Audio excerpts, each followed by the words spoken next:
संत रामपाल जी महाराज एक ऐसे महान संत जिन्होंने अपनी सतभक्ति, तत्व ज्ञान, करुणा और सेवा के बल पर समाज में नई मिसाल कायम की है। संत रामपाल जी महाराज की अगुवाई में उनके सभी सतलोक आश्रमों से समाज कल्याण के अद्भुत कार्यों ने समाज को सुनहरे भविष्य की एक नई उम्मीद दिखाई है। संत रामपाल जी महाराज से नाम दीक्षा लेने के बाद लाखों लोगों की लाइलाज बीमारियां जैसे कैंसर, एड्स आदि ठीक हुई। संत जी के ज्ञान से प्रेरित होकर उनके अनुयायियों ने लाखों यूनिट रक्तदान किया। संत जी ने लाखों बहन बेटियों का दहेज मुक्त विवाह करवाया।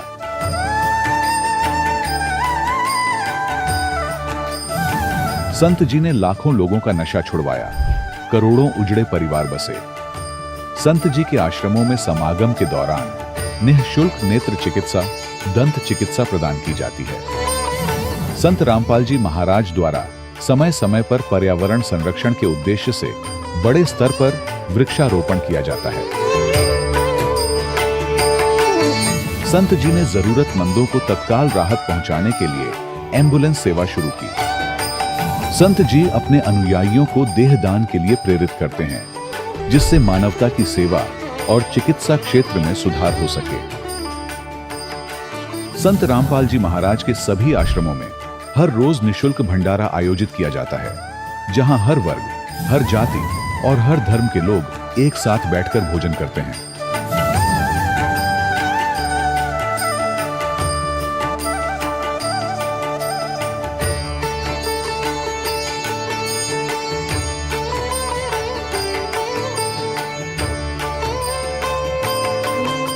संत रामपाल जी महाराज की अन्नपूर्णा मुहिम ने गरीब और बेसहारा लोगों के जीवन में एक नई ऊर्जा और उम्मीद को जन्म दिया है।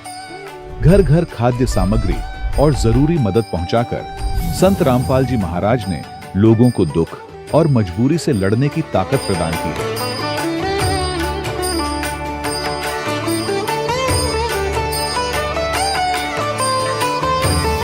संत रामपाल जी महाराज द्वारा गरीब लोगों के लिए घर बनवाने का अद्भुत कार्य एक ऐसी मिसाल कायम कर रहा है जो सदियों सदियों संत जी की उदारता और दया भावना के तौर पर जाना जाएगा।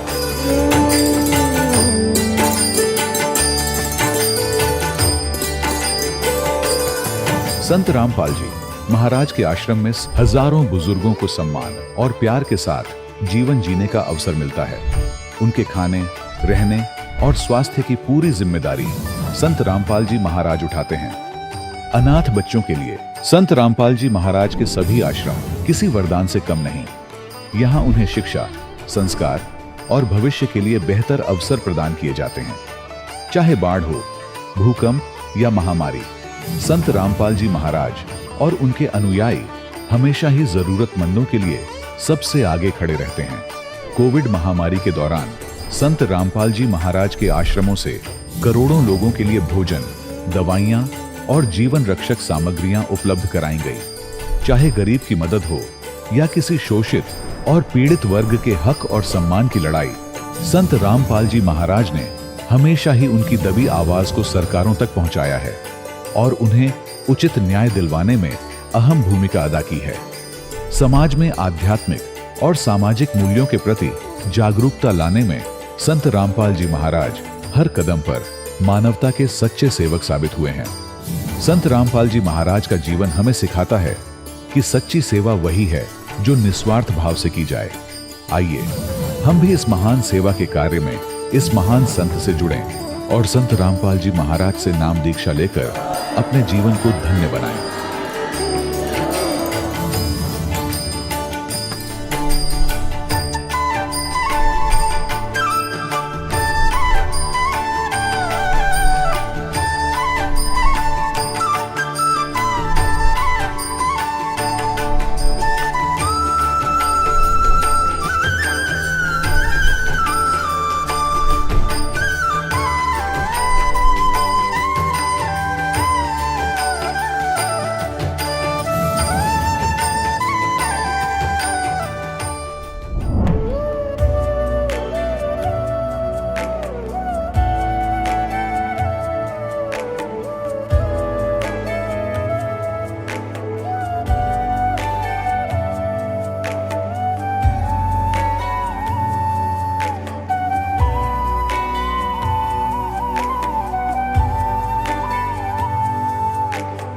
कौन ब्रह्मा का पिता है, कौन विष्णु की मां, शंकर का दादा कौन है, हमको दे बता। ये जानने के लिए कृपया सुनिए। जगत गुरु तत्वदर्शी संत रामपाल जी महाराज के अमृत वचन सर्व पवित्र धर्मों के पवित्र शास्त्रों के आधार पर। सत साहिब दर्शकों, जब मनुष्य पूरी श्रद्धा से अपने धर्म में प्रचलित भक्ति साधनाएं करता है और फिर भी उसे कोई लाभ नहीं मिलता, तो वह अपने ही कर्म और श्रद्धा पर शंका करने लगता है। फिर चाहे वह शिक्षा हो, व्यवसाय हो या भक्ति ही क्यों न हो। दर्शकों, कुछ ऐसी ही कहानी थी पंजाब के रहने वाले चेतराम जी की।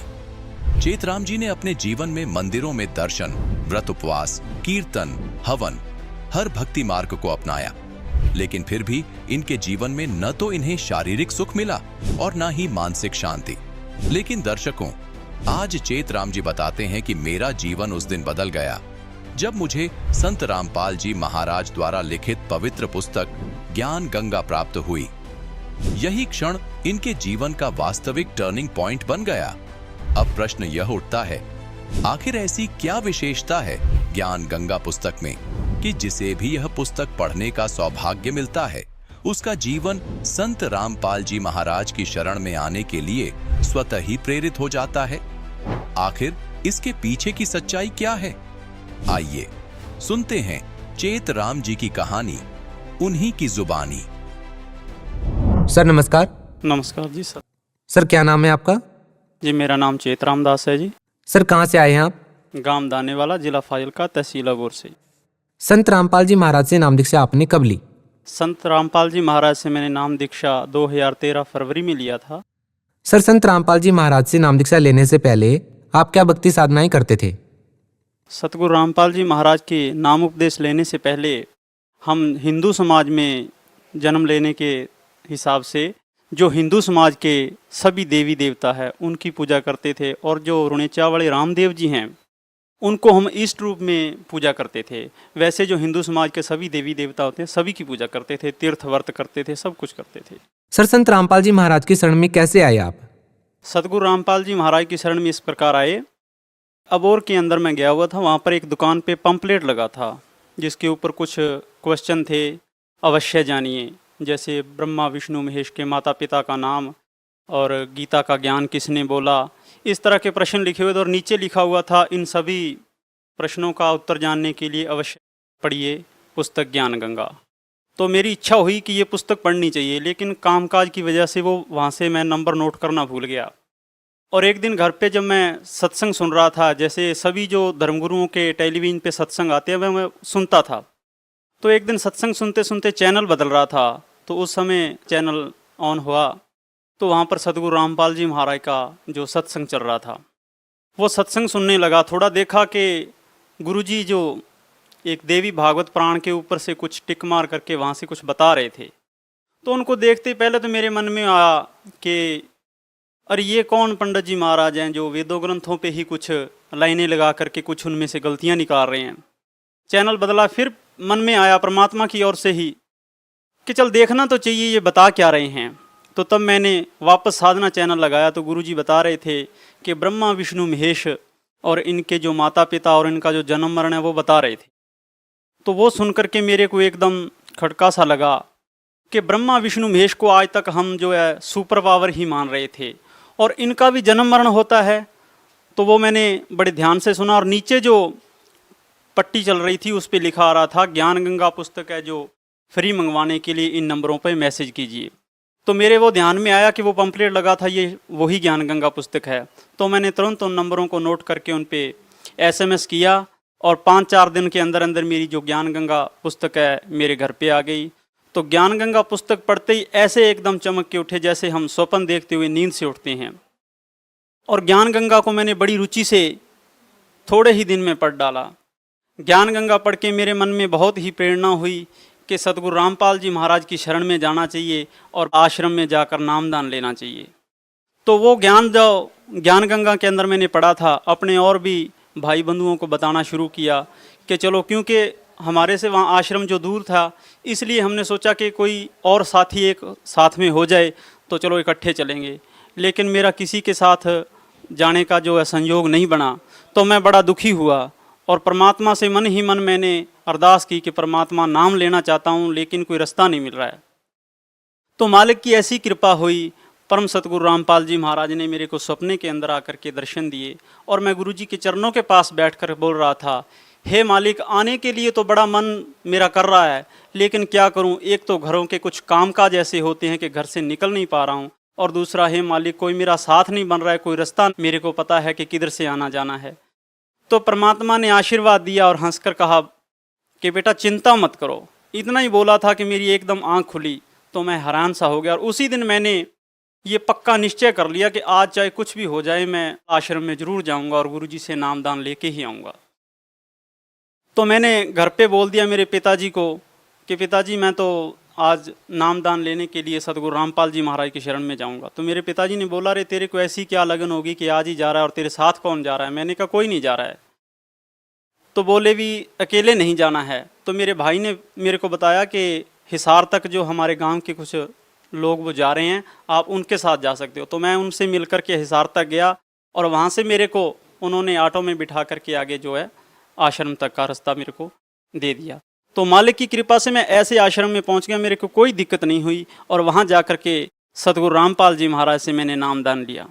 संत रामपाल जी महाराज से नाम दीक्षा लेने के बाद आपको क्या क्या लाभ मिले? सतगुरु रामपाल जी महाराज से नाम लेने के बाद मेरे को एक तो मेरी जो बवासीर की बीमारी थी वो गुरुजी के आशीर्वाद मात्र से ही ठीक हो गई। उसके लिए मैंने गुरुजी से कोई विशेष प्रार्थना भी नहीं की, गुरुजी से केवल नामदान ही लिया था, बस उसी से ही वो ठीक हो गई। और एक भगत जी, मैं एक दिन बाइक पे आ रहा था तो मेरी आँख के ऊपर कोई चीज़ लगी, उसके लगने से मेरी आँख के ऊपर एक काला सा धब्बा सा नज़र आता था, मेरे को जो साफ साफ दिखाई नहीं देता था। तो जब मैंने डॉक्टरों को चेक करवाया तो डॉक्टरों ने बोला कि आपके आँख के पर्दे के ऊपर पानी है जिसकी वजह से आपको ठीक दिखाई नहीं देता है। तो मैंने वो उसका जो ट्रीटमेंट करवाया, कुछ दिन के बाद वो ठीक हो गया। डॉक्टरों ने बोला कि अब ठीक है। दवाई बंद की तो फिर वही वैसी की वैसी स्थिति होगी। फिर मैंने कई डॉक्टरों को चेक करवाया तो डॉक्टर जब दवाई देते थे तब तो ठीक रहता था, बाद में फिर उसी प्रकार हो जाता था। आखिर में मेरे को डॉक्टरों ने बोल दिया भी, ये आपके जो बार बार ये दिक्कत हो जाती है इसके लिए आपको अमृतसर जाना पड़ेगा। तो मैं अमृतसर गया था और वहाँ पे डॉक्टरों ने मेरी रिपोर्ट की और उसने भी बोला था कि आपके आँख के पर्दे के ऊपर पानी है और उन्होंने दवाई दी थी। वो रिपोर्ट भी मैं साथ में लेकर आया हूँ। जी दिखाइए। ये भगत जी मेरी आँख की जो रिपोर्ट है, इसके अंदर डॉक्टरों ने साफ बताया था कि जो आपके आँख के पर्दे के ऊपर पानी है। और ये जो मेरे ट्रीटमेंट वहाँ से चलते रहे हैं, इसके अंदर उसकी डिटेल है, जो चेकअप हुआ सारा। और फिर ये दिक्कत मेरे अमृतसर से दवाई लेने के बाद भी ऐसी की ऐसी ही रही। तो फिर जब मैंने परमात्मा से नामदान लिया था तो मैंने मन ही मन मालिक से अर्ज की कि हे मालिक, बंदी छोड़ सतगुरु रामपाल जी महाराज से मैंने अर्ज की कि हे मालिक, जो ये मेरे बार बार आँख के पर्दे के ऊपर तकलीफ हो रही है तो आप दया करें। तो परमात्मा ने ऐसी मेहर की बंदी छोड़ सतगुरु रामपाल जी महाराज ने कि आज तक मेरे वो दिक्कत नहीं हुई। अब मेरे को दोनों आँखों से बहुत अच्छे से साफ दिखाई देता है। और एक भगत जी, ये तो मेरे दो बीमारी थी जो बिल्कुल परमात्मा सतगुरु रामपाल जी महाराज ने ठीक की। और एक दिन मैं बाइक पे जा रहा था तो साइड से एक कार ने मेरे एक ऐसी टक्कर मारी जोर से, पीछे मेरी भगतमती जी और मेरा जो 8-9 महीनों का बच्चा था साथ में। तो हम इतनी दूर जाके गिरे नाले के ऊपर से, बाइक का इतना नुकसान हो गया, उसका हैंडल किक वगैरह सब कुछ टूट गया, लोहे का सामान टूट गया। लेकिन हमारी परमात्मा बंदी छोड़ सतगुरु रामपाल जी महाराज ने ऐसी रक्षा की कि हमारे मामूली खरोंच आई और हमें कोई किसी प्रकार की कोई सट या कोई भी दर्दनाक हादसा नहीं हुआ। उससे हमें बंदी छोड़ सतगुरु रामपाल जी महाराज ने बताया।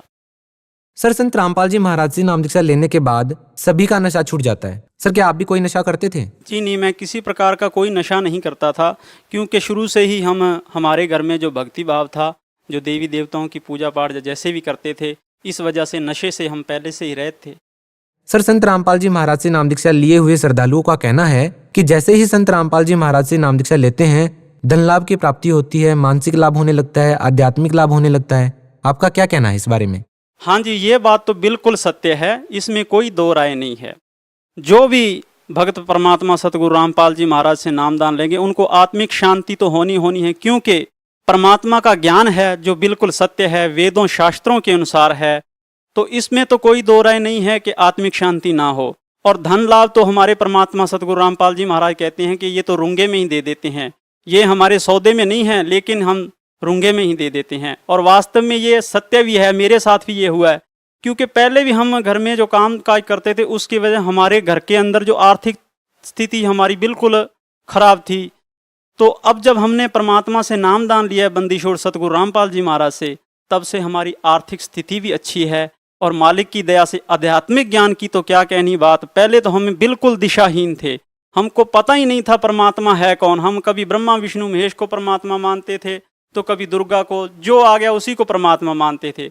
अब हमें सतगुरु रामपाल जी महाराज ने ऐसा ज्ञान करवा दिया वेद शास्त्रों के अनुसार से कि अब हमको कबीर परमात्मा ही दिखाई देते हैं, सतगुरु रामपाल जी महाराज परमात्मा दिखाई देते हैं, और नहीं। सर, आज तक किसी भी धर्मगुरु ने ये नहीं बताया कि कबीर जी भगवान है। अब संत रामपाल जी महाराज जी का कहना है कि कबीर साहिब जी भगवान है। उन्होंने वेदों का, गीता जी का, गुरु ग्रंथ साहिब का रेफरेंस देकर के, प्रमाण देकर के ये बातें बताई हैं कि कबीर साहिब जी भगवान है। क्या ये बातें सही हैं? हाँ जी, ये बात बिल्कुल सत्य है। क्योंकि हमारे चारों वेदों के अंदर लिखा है, कुरान शरीफ के अंदर लिखा है, बार बार कबीर साहिब का नाम आता है कि परमात्मा कबीर ही है। कुरान शरीफ के अंदर भी है और चारों वेदों के अंदर भी हर जगह जगह पे लिखा हुआ है। और परमात्मा कबीर साहिब की वाणी में तो बहुत जगहों पे लिखा हुआ है। सर, आप भगत समाज को क्या संदेश देना चाहेंगे? भगत समाज को मेरी विनम्र प्रार्थना है कि किसी भी काल के दूतों की या मीडिया द्वारा फैलाई हुई बातों का विश्वास न करके सत्य ज्ञान को ग्रहण करें। जैसे ज्ञान गंगा पुस्तक है उसको पढ़ें, और जो चैनल पे परमात्मा सतगुरु रामपाल जी महाराज का सत्संग आता है उस सत्संग को सुने, ज्ञान ग्रहण करें, ज्ञान की दृष्टि से देखें, ना कि किसी की सुनी सुनाई बातों का विश्वास न करके मालिक का ज्ञान ग्रहण करके फिर परमात्मा बंदीशोर सतगुरु रामपाल जी महाराज की शरण में आएं और अपना कल्याण करवाएं। जी, बहुत बहुत धन्यवाद। सत साहिब। दर्शकों, अभी आपने सुने संत रामपाल जी महाराज से दीक्षा प्राप्त करके सुखी हुए भक्त के अनुभव। अब देखिए जगत गुरु तत्वदर्शी संत रामपाल जी महाराज के मंगल प्रवचन। तो पुण्यात्माओं, ये भूल सत्संग से मिटती है कि जो सदग्रंथ हम मानते हैं वो किसी व्यक्ति विशेष के बोले हुए नहीं है। जैसे वेदों और गीता और पुराणों को हम अज्ञानतावश ये मानते हैं कि वेद व्यास जी ने बोले और लिखे हैं। लिखे तो वेद व्यास जी ने हैं, लेकिन उनके बोलने वाली अन्य शक्ति है। जैसे पवित्र चारों वेद और पवित्र श्रीमद् भगवत गीता, ये परमात्मा का दिया हुआ ज्ञान है, किसी व्यक्ति विशेष का बोला हुआ नहीं है। 18 पुराण क्या है? ये ऋषि महर्षियों का अपना अनुभव है। उन्होंने जैसा वेदों को, गीता को समझा और जैसा उनका अनुभव हुआ, तो जो ज्ञान वेदों और गीता जी में है, यदि उनसे पुराणों का ज्ञान मेल नहीं खाता है तो वो यथार्थ ज्ञान नहीं है। वो व्यक्ति विशेष, ऋषि विशेष का अपना अनुभव है, उसके अपने विचार है, और वो व्यर्थ है, वो यथार्थ नहीं है। यथार्थ का तात्पर्य यहाँ भिन्न हो जाता है। एक तो यथार्थ ये है कि वो जो भक्ति विधि है पुराणों में, यदि वे वेदों से नहीं मिलती है तो वो यथार्थ नहीं है। और जो उसमें कथाएं हैं, उसने ऐसा किया, उसने ऐसा किया, वो राजा ऐसा था, ये यथार्थ है। तो कहने का भाव ये है कि जैसे कुरान शरीफ है, ये किसी व्यक्ति विशेष की बोली हुई नहीं है, ये भी भगवान का दिया हुआ इतिहास है, ज्ञान है। जिस भगवान ने गीता का ज्ञान दिया, उसी ने कुरान शरीफ का ज्ञान दिया। कहने का भाव ये है कि जो ये कहते हैं कि संत जो ज्ञान देते हैं उनके अनुयायियों के लिए वही यथार्थ होता है। उस संत के ज्ञान को हमने इन सदग्रंथों से भी मेल करना पड़ेगा। यदि इन सदग्रंथों से उस संत का ज्ञान मेल खाता है तो वो ज्ञान यथार्थ है। जैसे परम पूज्य परमेश्वर कबीर देव जी ने ज्ञान बोला, और वो ज्ञान सभी इन पवित्र सदग्रंथों से मेल खाता है। और जो इन सदग्रंथों में जो ज्ञान नहीं है, उनसे आगे का भी वो परमात्मा, उस समर्थ परमात्मा कबीर जी ने हमें ज्ञान दिया है। वो कारण क्या है, प्रमाण कहाँ है? जैसे श्रीमद् भगवत गीता अध्याय नंबर 4 के श्लोक नंबर 34 में कहा कि अर्जुन,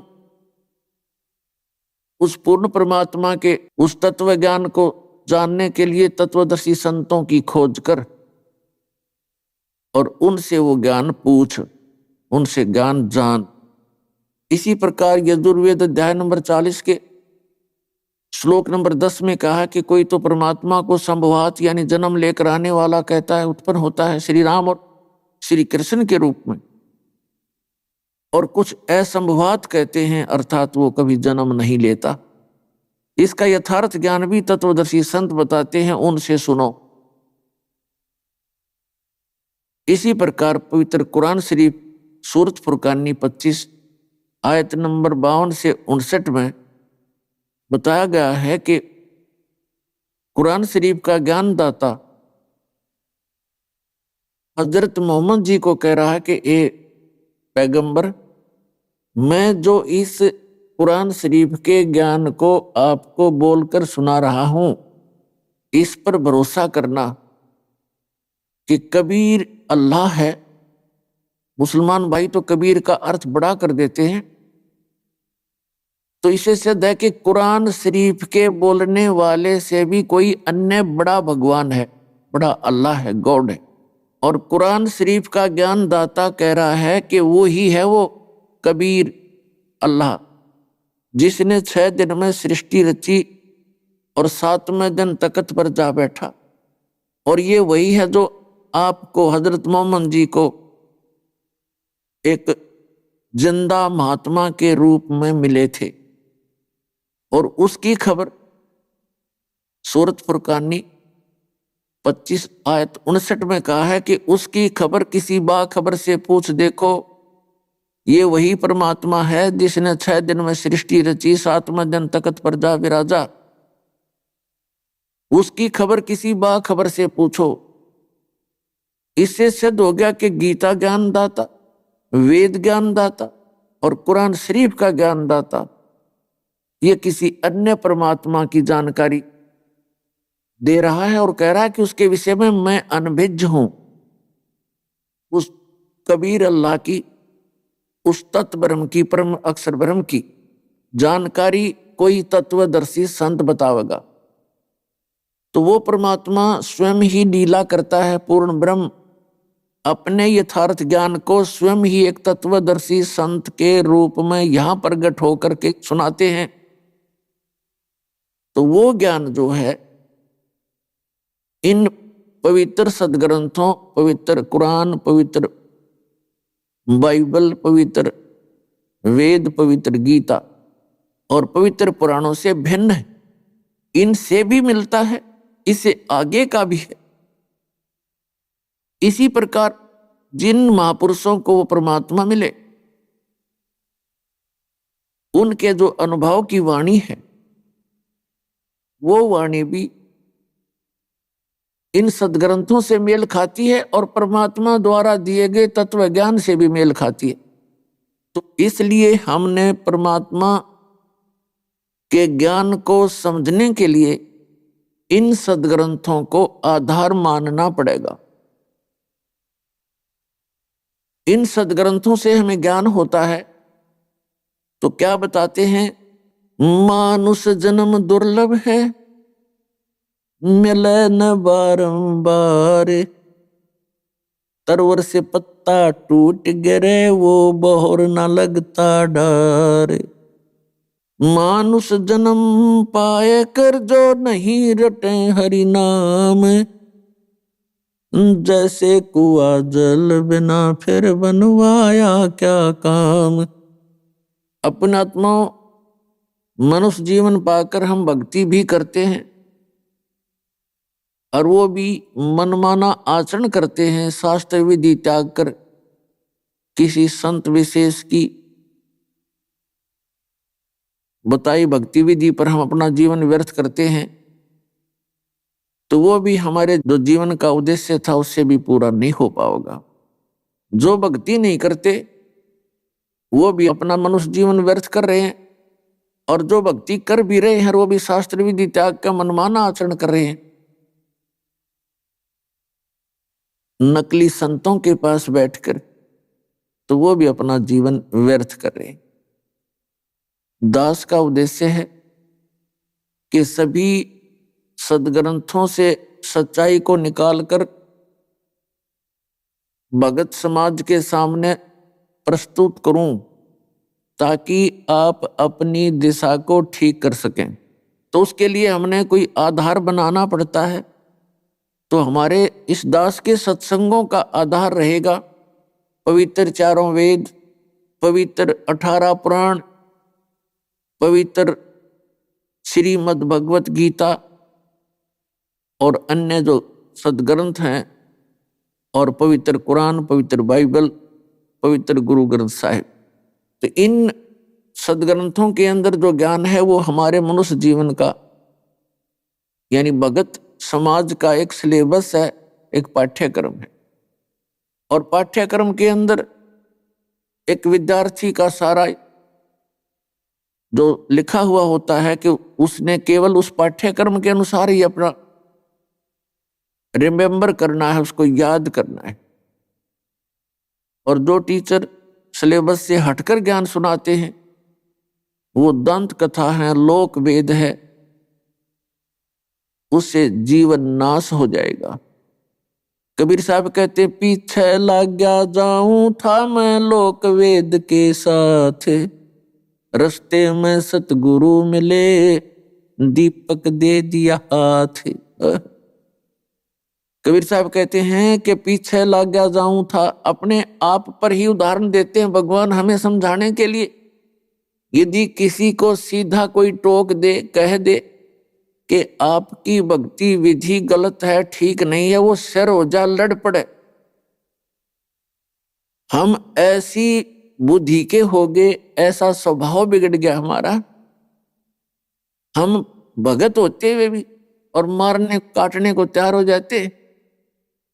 यदि आप जी को कोई ये कह रहा है कि आपका नोट नकली है, यदि आपका नोट असली है तो उसके कहने से वो नकली डुप्लीकेट नहीं हो सकता, तो दुख किस बात का। और यदि किसी ने आपके नोट को नकली कहा है और आप असमंजस में पड़ते हो तो उसकी जांच करवा ले, इतनी सी बात।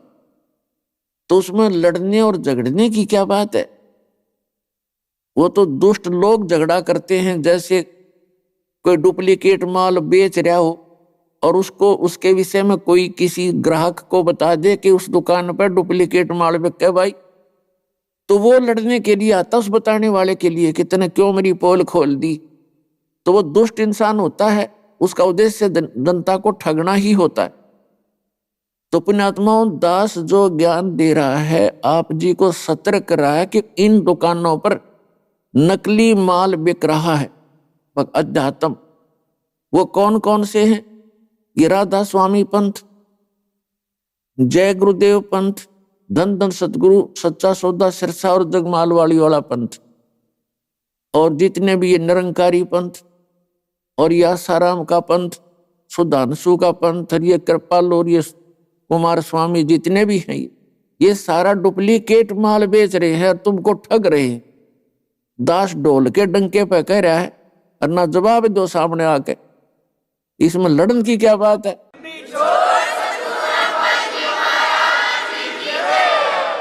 तो जो झगड़ा जो करते हैं वो दुष्ट लोग होते हैं और उनको ये डर होता है कि कहीं तुम्हारे ग्राहक ना टूट जाए। उनको केवल अपना माल बेचने से मतलब है और दुनिया को ठगना ही उद्देश्य होता है। वो परमार्थी प्राणी नहीं होते।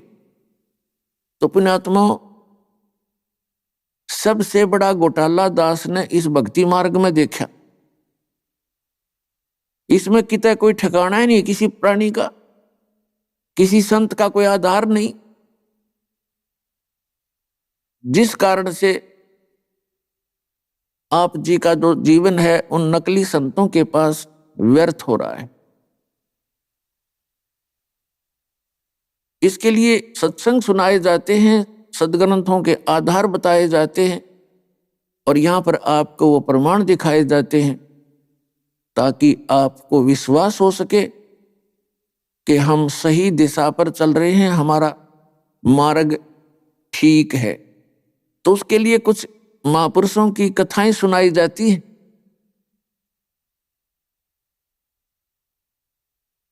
और ये प्रमाणित किया जाता है कि इन महापुरुषों ने भी यही साधनाएं की, और वो पहले आपकी तरह ही आरूढ़ थे। आप जिस साधना को वर्तमान में कर रहे हैं और वो संत, वो पुण्यात्मा पहले आपकी तरह ही दृढ़ होकर उस गलत दिशा में सफर कर रहे थे, और परमेश्वर ने स्वयं आकर के उन पुण्यात्माओं को ठीक दिशा दी। क्योंकि परमात्मा के बिना कोई भी प्राणी इस पृथ्वी पर यथार्थ ज्ञान नहीं बता सकता, क्योंकि उसको अपने जन्म का पता नहीं कब हुआ था। और ही बताते हैं कि तेरा जन्म उस दिन हुआ था, तो वो यथार्थ ज्ञान कैसे दे सकता है? यथार्थ ज्ञान परमात्मा देता है।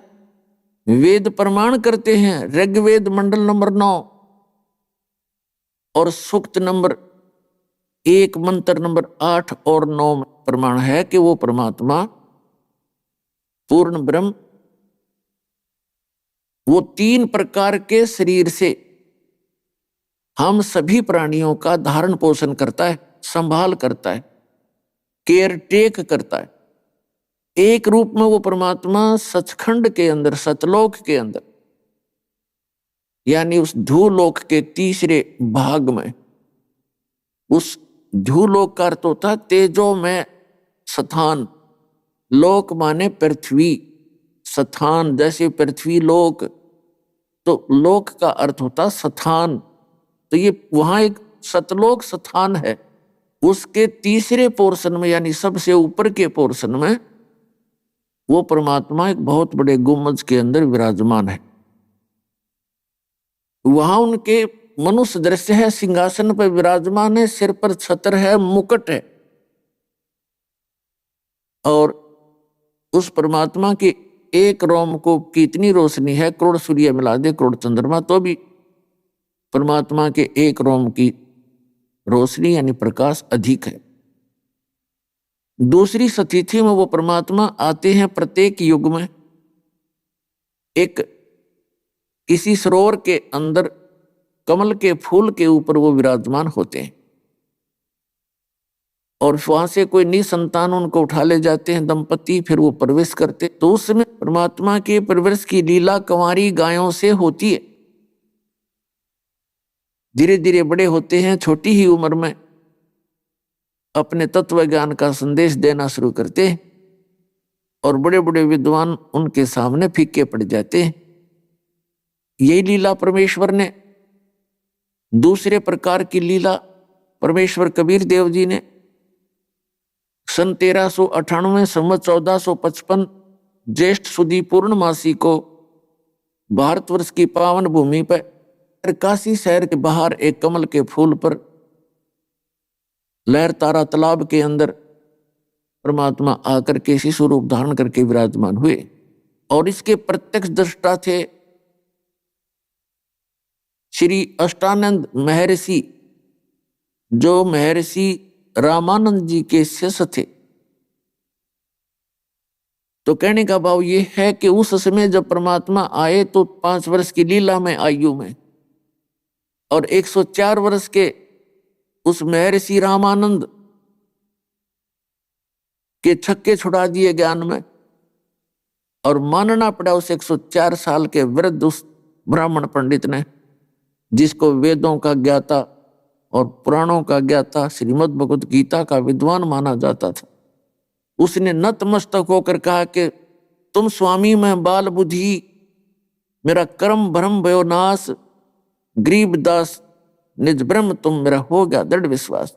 कि आपके ज्ञान के सामने तो मैं एक बाल बुद्धि, एक बालक जैसी बुद्धि वाला व्यक्ति हूं। मैं तो अपने आप को मैं ऋषि बनाए बैठा था। हे परमात्मा, तेरे ज्ञान के आगे हमारे ज्ञान का कोई स्थान। और तीसरे प्रकार की वो स्थिति कैसे करते हैं परमात्मा?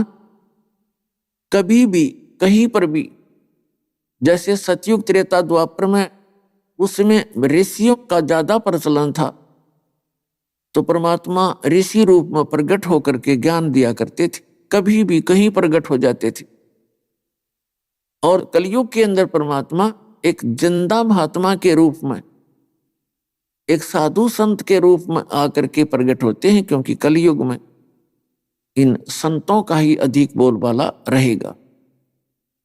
तो जब वो परमात्मा संत रूप में यहां प्रकट होते हैं तो किसी अच्छी आत्मा को मिलते हैं, पुण्य आत्माओं को मिलते हैं, उनको अपना यथार्थ ज्ञान सुनाते हैं और उस स्थान से परिचित कराते हैं जहां वो परमात्मा कबीर जी स्वयं रहते हैं।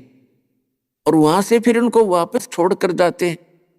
फिर वो महापुरुष उन आंखों देखा परमात्मा के उस निज स्थान सतलोक सचखंड का वो वर्णन करते हैं।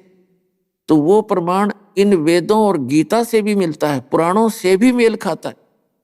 तो उन महापुरुषों का, जो परमात्मा से परिचित जो महापुरुष हुए हैं, उनका ज्ञान प्रत्येक ग्रंथ से मेल खाता है। और जितने भी राधा स्वामी पंथ, निरंकारी पंथ और ये आसाराम के पंथ, और जितने भी ये कृपाल और ये सुधांशु जी और ये कुमार स्वामी, इनका ज्ञान लोक वेद है, ना किसी वेद से मेल खाता है, ना किसी पुराण से मेल खाता है। ये ब्रह्मा विष्णु महेश को अजरो अमर सर्वज्ञ कालज्ञ बताते हैं। तो ये परमात्मा से परिचित संत नहीं है, इनके पास यथार्थ ज्ञान नहीं है। अपने आत्माओं इसी प्रकार जो परमात्मा तीसरी स्थिति में आते हैं, वह किन किन को मिले? वेद में लिखा है, ऋग्वेद मंडल नंबर 9 सूक्त नंबर 1 और मंत्र 8-9 में यह आपको बता दिया स्थिति। ऋग्वेद मंडल नंबर 9 सूक्त नंबर 82 के मंत्र 1, 2, 3 में, ऋग्वेद मंडल नंबर 9 सूक्त 86 के मंत्र 26 और 27 में, ऋग्वेद मंडल नंबर 9 सूक्त 20 मंत्र 1 में, ऋग्वेद मंडल नंबर 9 सूक्त 96 यानी 96 के मंत्र 16 से लेकर 20 में, ऋग्वेद मंडल नंबर 9 सूक्त 94 के मंत्र 1 में, ऋग्वेद मंडल नंबर 9 सूक्त 95 के मंत्र 2 में, और भी अनेक स्थानों पर ये प्रमाण है। उसमें क्या निष्कर्ष है इन सदग्रंथ का, ऋग्वेद के मंत्रों का, कि वो परमात्मा सतलोक के धूलोक के तीसरे, यानी सतलोक कहो चाहे धूलोक कहो, सतलोक के तीसरे पोर्शन में, तीसरे भाग में, पृष्ठ में ऊपर विराजमान है। राजा के समान सिंहासन पर बैठा है, देखने में राजा के समान है। और वही परमात्मा अपने रूप को हल्का करके, सरल करके, यानी जैसे किसी कक्ष में, कमरे में 3-4 ट्यूब जग रही हो, कोई 1000 की, कोई 500 की, कोई 100 की, उसमें एक 0 वाट का भी बल्ब हो तो सभी ऑफ करके एक 0 वाट का ऑन कर दिया तो पर्याप्त प्रकाश प्राप्त है, उपलब्ध है, उससे काम चलेगा उसमें। तो इसी प्रकार परमात्मा अपने अंदर के उस सारे प्रकाश को ऑफ करके और सिंपल एक 0 वाट का, यानी बहुत कम प्रकाश में शरीर से वो नीचे आते हैं। फिर भी अन्य प्राणियों से उनका रूप, उनका चेहरा कुछ भिन्न ही होता है। तो इस प्रकार वो परमात्मा नीचे आते हैं, अच्छी आत्माओं को मिलते हैं। और नीचे आकर मिलने का उनका उद्देश्य क्या होता है? कि उस तत्व ज्ञान का उपदेश करते हैं। वो पूर्ण परमात्मा स्वयं ही आकर के यथार्थ ज्ञान प्रदान करते हैं। इसी प्रकार और वो परमात्मा एक कवियों की तरह आचरण करते हैं, कवियों की तरह इधर उधर घूमते रहते हैं। कहीं पर भी खड़ा होकर के ऊंचे स्वर में आवाज लगाना शुरू कर देते हैं अपने यथार्थ ज्ञान का। तो वो लीला परमेश्वर कबीर देव जी ने 600 वर्ष पहले सन 1398 से सन 1518 तक 120 वर्ष ये लीला की और सहशरीर आए थे, लाखों लोगों के सामने सहशरीर चले गए थे मगर स्थान से। तो वो पूर्ण परमात्मा है वो कबीर देव हैं जो काशी में धानक रूप में आए थे। अब जिन महापुरुषों को वो परमात्मा आकर मिले हैं, वो क्या क्या लीलाएं की हैं। एक समय परमात्मा कबीर जी संवत 1455 से और संवत 1575 120 वर्ष यहां रहे।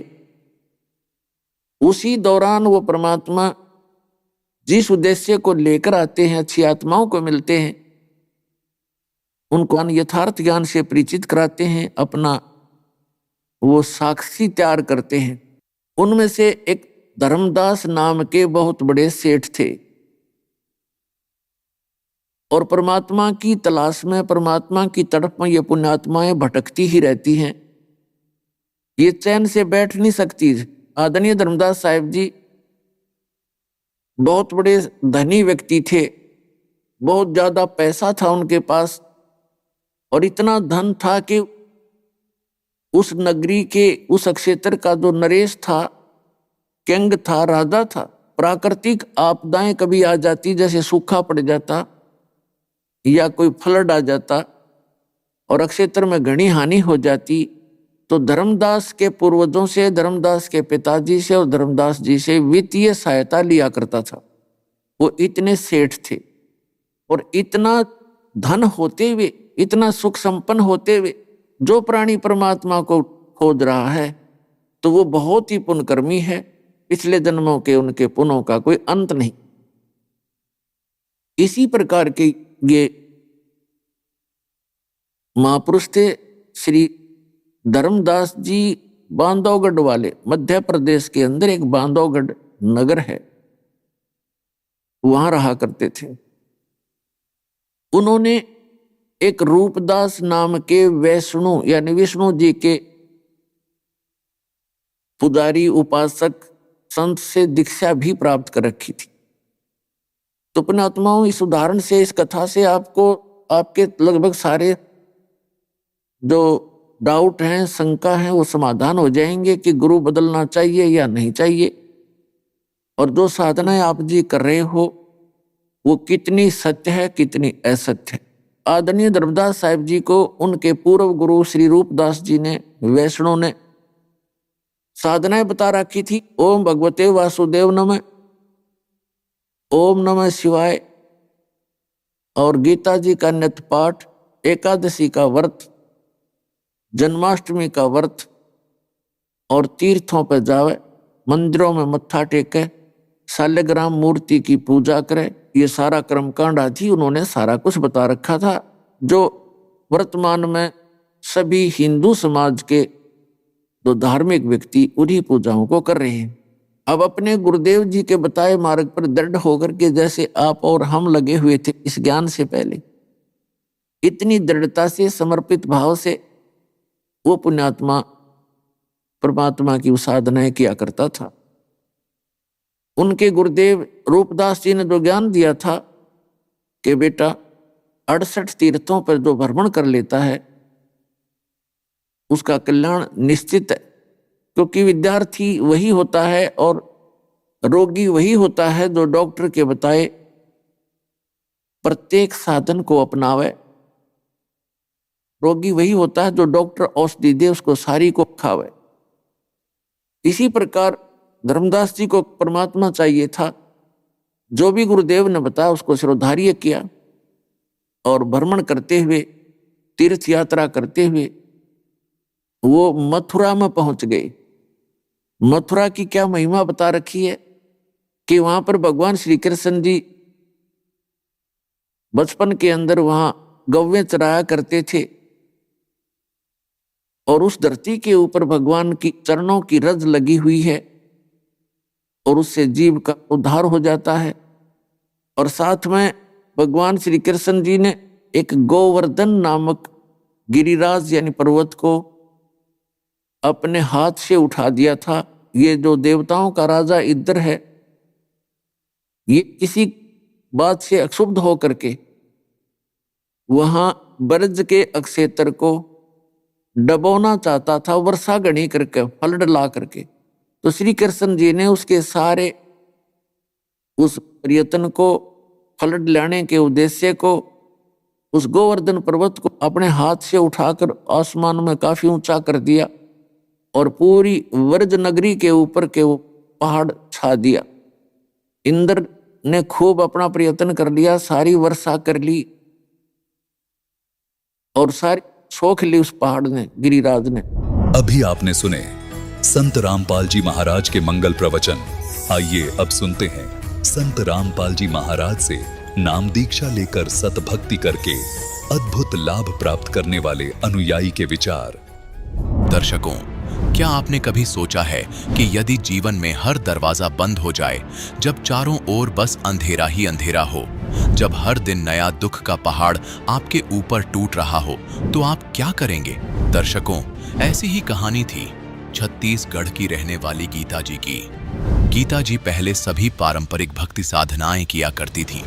वह सभी देवी देवताओं की पूजा और हर संतों के सत्संग का सहारा लेकर अपनी शारीरिक और मानसिक समस्याएं दूर करना चाहती थीं, लेकिन उनको कुछ भी हासिल नहीं हुआ। दर्शकों, गीता जी का कहना है कि मेरी जिंदगी तब बदली जब मुझे संत रामपाल जी महाराज की शरण मिली। संत रामपाल जी महाराज की शरण मिलने के बाद मुझे समझ में आया कि वास्तव में आदि सनातनी भक्ति क्या है। दर्शकों, आइए जानते हैं कि आखिर गीता जी ऐसा क्यों कह रही हैं। सुनते हैं गीता जी की कहानी उन्हीं की जुबानी। नमस्कार जी। नमस्ते सर। क्या नाम है माता जी आपका? गीता दासी। माता जी आप कहाँ से हैं? मैं छत्तीसगढ़ जिला कोरबा से आई हूँ। माता जी, संत रामपाल जी महाराज जी से नाम उपदेश आपने कब लिया? 2019 को। संत रामपाल जी महाराज जी से नाम दीक्षा लेने से पहले आप क्या कोई भक्ति साधनाएं भी किया करती थी? हाँ सर, मैंने बहुत भक्ति की है, मुझे कोई नहीं लाभ मिलता। मैं दुर्गा की पूजा करती थी, ब्रह्मा विष्णु महेश सब पूजा करते थे। मैं चर्च जितने भी हैं जो पृथ्वी में देवी देवता, सबके मैं पूजा करके थक चुकी थी। मैं बहुत दुखी रहती थी। तो जैसा कि आपने बताया कि आप बहुत ज़्यादा परेशान थी, आपने सभी की पूजा करके देख ली, तो क्या दुख थे आपको? सर, पहले बात तो ये है, हमारे घर में कलेश होता था। कलेश, इतना कलेश होता था, जब रात होती तो मैं प्रार्थना करती थी, हे भगवान दिन ना हो, और दिन होती तो कहती थी हे भगवान रात ना हो। इसलिए कि रात निकल जाते थे अच्छे से तो दिन की मार पड़ती थी, और दिन निकल जाते अच्छे से तो रात को मार पड़ती थी। तो मैं पूरा दिन यही विनती करती थी, हे मालिक आज का दिन तो अच्छा निकल गया, रात कैसा निकलेगा? तो रात निकालने के लिए हे मालिक तुम दया करना दाता, ऐसे मैं रोज़ बोलती थी। देवी देवता के बारे में तो मुझे कुछ भी पता नहीं था कि कौन मुझे साथ देगा, कौन देवी देवता कैसे पूजा करूँगी। ऐसी पूजा करती थी, अनपढ़ गाँठ जैसे बनती थी। जैसे शिव जी में जल चढ़ाना, जैसे दुर्गे के पास जाके घंटी उंटी बजा के आरती हुआ घुमा घूमी के आ जाओ, ऐसे में जगह जगह गिड़गड़ाती थी, जाती थी। मुझे कोई लाभ नहीं मिलता था कहीं से भी। सर, मैं इतना बीमार थी। पहले तो मैं बताती हूँ, गुरु बनाए हमने, प्रेम रावत के सत्संग में जुड़े। बोले कि वहाँ पे जाओगे, प्रेम रावत के सत्संग सुनोगे, भक्ति करोगे तो तुम्हें लाभ मिलेगा। तो वहाँ पे जुड़ी 2001 में। 7 साल वहाँ गए सत्संग में, कुछ लाभ नहीं हुआ। फिर उसके बाद में वो छोड़ दी। फिर कुल गुरु बनाए मैंने अपने जाति में। बोले कि आप इसमें जुड़ो, आप भक्ति करो तो आपको लाभ मिलेगा। वो छोड़ दी सर।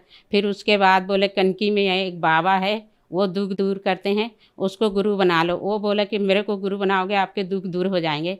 वो भी करके देख ली, कुछ नहीं लाभ होता था। मैं थक हार के छोड़ के घर बैठ गई। तो फिर संत रामपाल जी महाराज जी के बारे में आपको कैसे पता लगा? संत रामपाल जी महाराज के बारे में सर, मुझे बीमारी हुई एक ऐसे, मैं उठ नहीं पाती थी, बैठ नहीं पाती थी, इतनी मुझे प्रॉब्लम थी। मुझे बच्चे खिलाते पिलाते थे अपने हाथ से।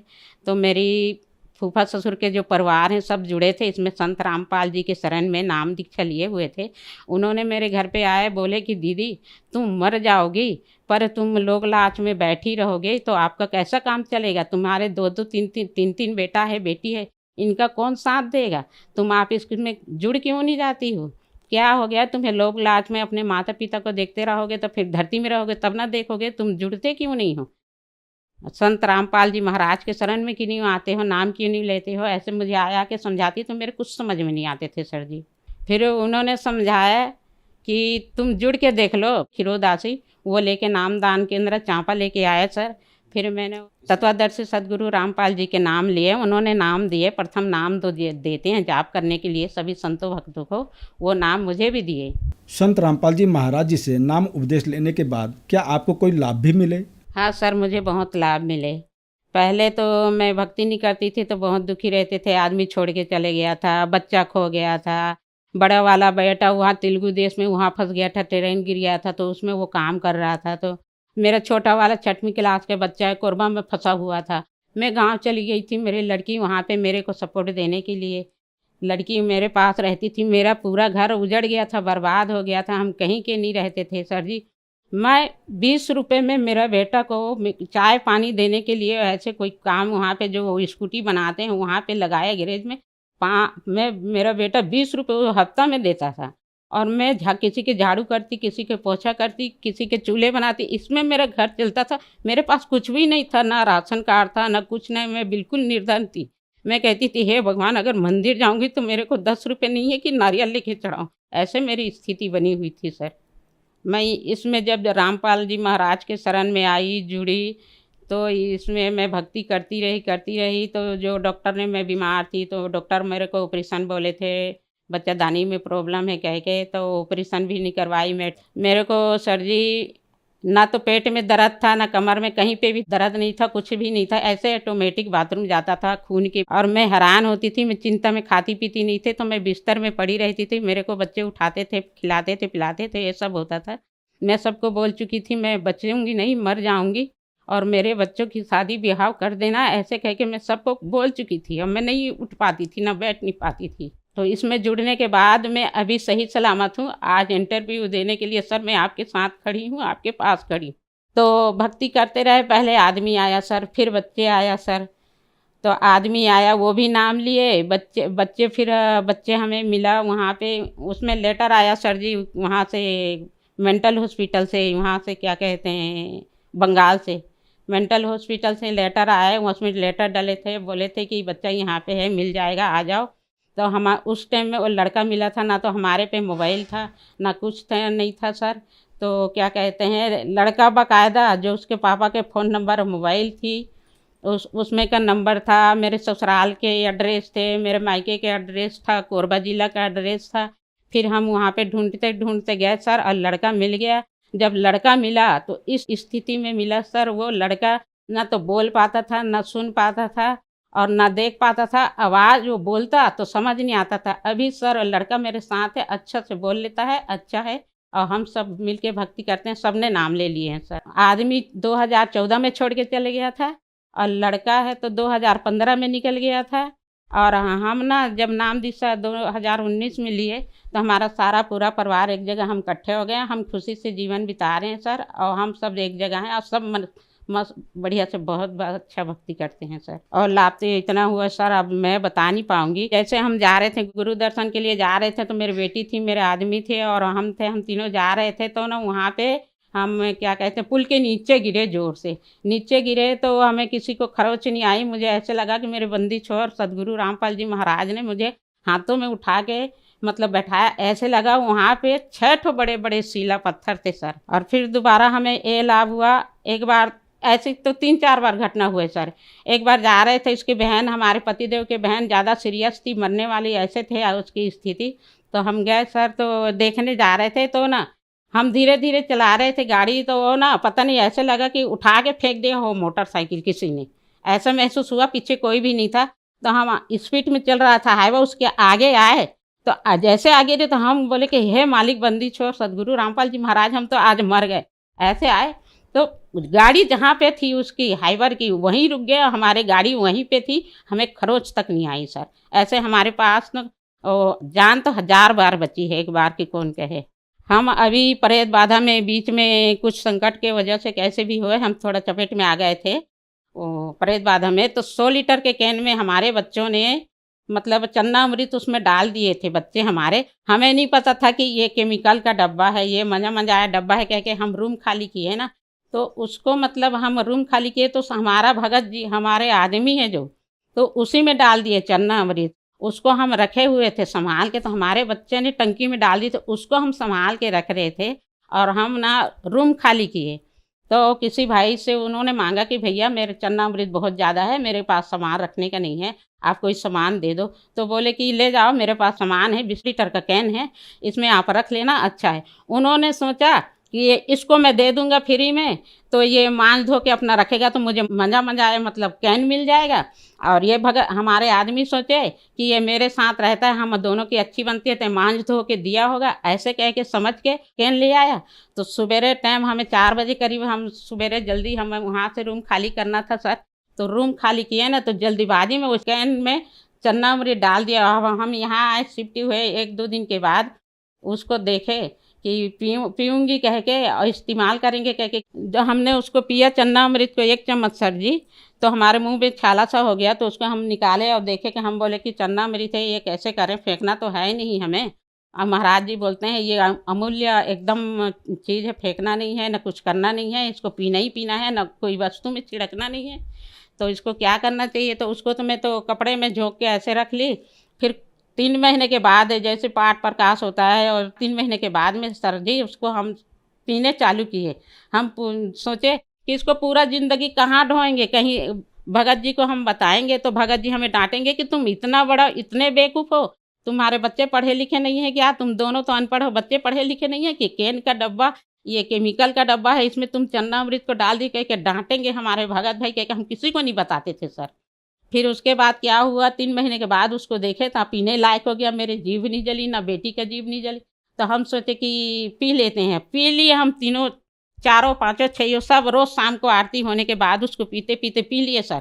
और उसको कैन को हमें वापस देना था ना, तो भगत जी बोले कि धो देना अच्छी से, और बाकी चन्नामृत को पी लेना 2-3 बार धो के, और उसको सुखा के एकदम देना, क्योंकि मालिक के चन्नामृत इतना अमूल्य है, हम नहीं समझ पाते, बाकी पढ़े लिखे लोग उन लोग समझ जाते हैं।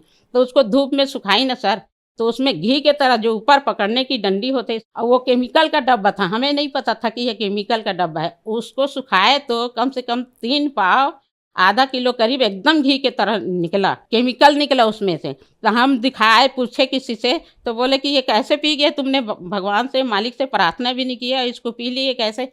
तो पहले हमने गलती की थी, तभी हमने सर प्रार्थना तो कर चुके थे मालिक से, अब उसमें से पिए हम, बिल्कुल सही है। अब जहाँ पे मैं सुखाई थी कैन के डिब्बा को, वहाँ पे घी निकला था ना, उसमें कीड़े मकोड़े मच्छर सारा चीज़ सर जी उसमें से सब खत्म हो गए थे। बाद में हमें चला, हम बताए तो कि ये केमिकल का डब्बा था।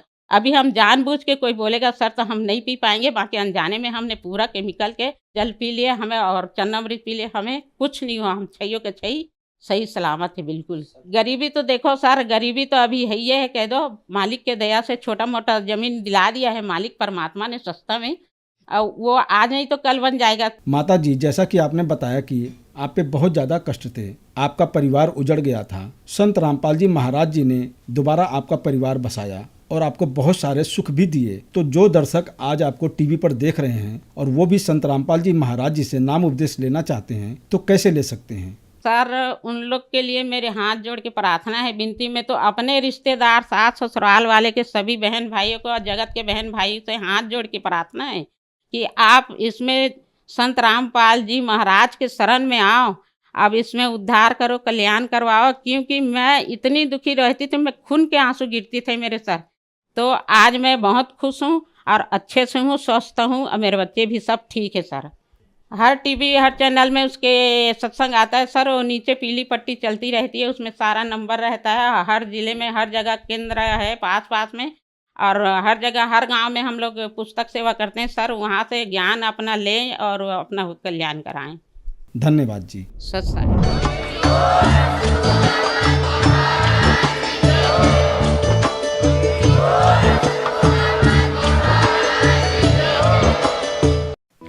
आप सुन रहे थे जगत गुरु तत्वदर्शी संत रामपाल जी महाराज के मंगल प्रवचन। अधिक जानकारी के लिए संपर्क करें।